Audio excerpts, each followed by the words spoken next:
You know, in the Bible, it says in the end times there'll be signs and wonders in the sky.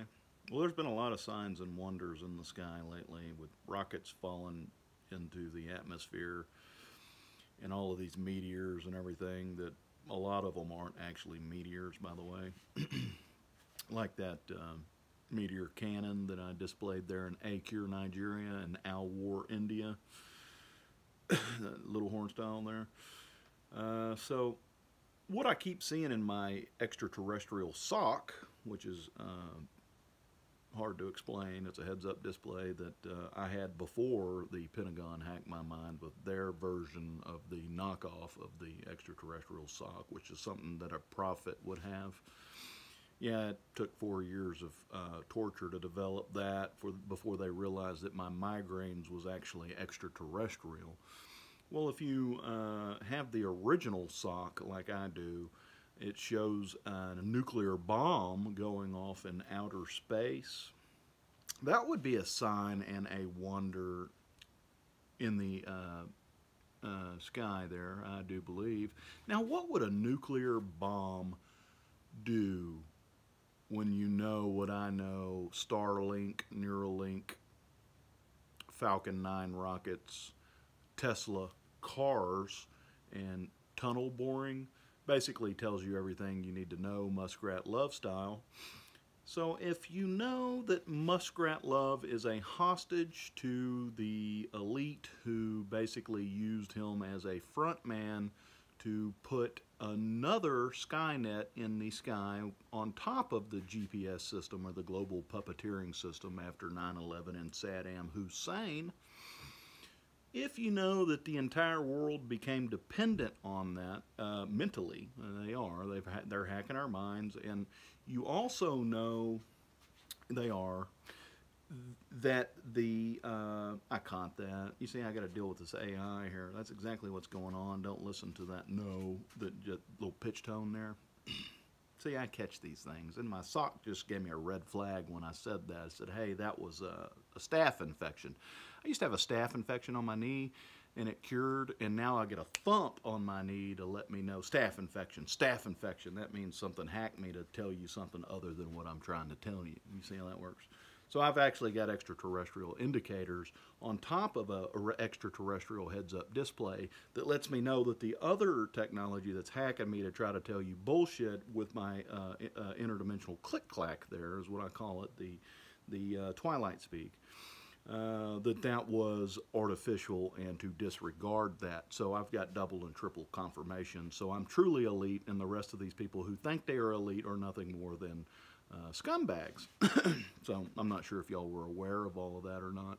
So my original extraterrestrial HUD is telling me, okay, you've got these people trying to convince Trump supporters, not Trump supporters, but trying to convince the left that Trump supporters invaded the Capitol, right? While they're selling those people, they're selling the people that they're trying to convince that Kentucky Fried Chicken. So if you're selling Kentucky Fried Chicken to the people who you want to believe that Trump supporters are white supremacists who invaded the Capitol, right? If you're trying to make those people believe that while you're hacking them with Kentucky Fried Chicken so that they can be linked up to Starlink and the global puppeteering system, which was, you'll go back to that video that I made where I explained how you got to be careful here. If you are on the side that's saying, oh, they're just giving them Kentucky Fried Chicken so they'll all die, and that's a good thing. Well, yeah, okay, you can look at it that way. But what you don't realize is they're actually building an army, like I said. So they're building an army of people who think that the people who invaded the Capitol are white supremacists. So now you have an army of people who do not like the people who invaded the Capitol, right? You see where they're going with this? This is the key, by the way. So once you get that big army of people who ate the Kentucky Fried Chicken so mad at the people who own the guns, what do you have? Well, you have the grand finale, and that's what they're looking for.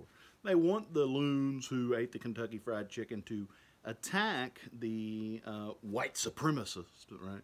who stayed inside the velvet ropes when they went inside of the Capitol. And what does that lead to? It leads to a bloodbath, right? That's the final game. But the true final game is now all the people that ate the Kentucky Fried Chicken are dependent upon this mind-hacking system that is pushing signals down in their brains and driving them around like little meat suits, right? So that sign and wonder, where do you think the nuclear bomb came from, right? You think somebody just was sitting around one day after you've watched all my videos and you know how this interdimensional water works, was just sitting around thinking, oh, I think I'll just come up with a nuclear bomb. No, E.T. put that into y'all's minds. So once E.T. has a whole civilization that's dependent upon their mind being hacked and driven around, it's kind of symbolic of driving around in your car and you don't know where you're going anymore because you're dependent on GPS. You don't even know the sense of direction anymore because you're so dependent on GPS. You can't even read a map anymore. It's the same thing. So you end up with a whole bunch of people on this planet who's hacked, who are dependent on the messaging that's coming into their mind because they're basically drones and avatars now. Now you get them so dependent on it. I'm trying to find an analogy here. Well, the GPS is a good analogy. I was trying to think of an animal or something that would be a good analogy here. It would be like an ant bed, right? And you know how they talk to each other inside the ant bed with their little antennas? It'd be like cutting all of their antennas off, right? So when that sign and that wonder in outer space explodes and it kills enough of all you need is one nuclear bomb that takes out the entire Skynet of satellites, global puppeteering system, GPS, and Starlink, after everybody's addicted to it, a nuclear bomb would push all of those satellites into the atmosphere and destroy the whole system. And when that happens, you'd end up with a whole bunch of ants who got their antennas cut off, right? So all of the people that ate the Kentucky Fried Chicken at that point would be like an ant that had their antennas cut off, right? So the signs and wonders that you'll see in the air will be something to that effect. And you'll end up with a whole bunch of people that can't tie their shoes, and the people that still can tie their shoes are the ones who didn't eat the Kentucky Fried Chicken. See how that works?